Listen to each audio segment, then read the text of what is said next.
महाराष्ट्र में केवल मोदी जी का नाम हवा में है। फडणवीस बोले एनडीए ही मारेगा बाजी। बताए सीटों की संख्या। महाराष्ट्र के लिए चुनावी साल 2024 के आगाज से पहले ही राज्य की राजनीति गरमाने लगी है।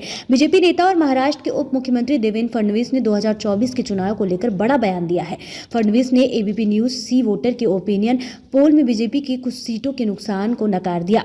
फडणवीस ने कहा कि 2024 में बीजेपी फिर महाराष्ट्र में बड़ी जीत हासिल करेगी। उप मुख्यमंत्री ने कहा कि लोग 2024 के लोकसभा चुनाव में प्रधानमंत्री नरेंद्र मोदी को वोट देने के लिए संकल्पित है।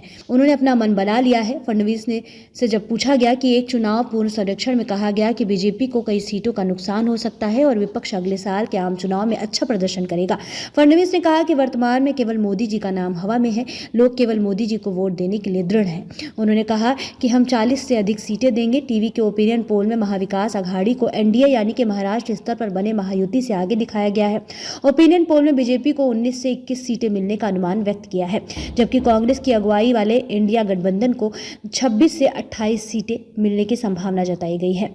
ओपिनियन पोल में 1 से 2 सीट अन्य के खाते में जाने की बात सामने आई है। 26 सीटों पर लड़ेगी बीजेपी ने 2019 के चुनाव उद्धव ठाकरे की अगुवाई वाली शिवसेना के साथ मिल महाराष्ट्र में लगभग क्लीन स्वीप किया था। पार्टी ने राज्य की 48 में से 41 सीटों पर जीत हासिल की थी। इस बार बीजेपी ने 26 सीटों पर लड़ने का ऐलान किया है। ऐसे में 11-11 सीटों एकनाथ शिंदे और अजीत पवार के खातों में जा सकती है। हाल ही में महाराष्ट्र सरकार में उप मुख्यमंत्री अजीत पवार ने भी मोदी की प्रशंसा की थी और कहा था कि प्रधानमंत्री सभी विरोधियों पर भारी पड़ते हैं।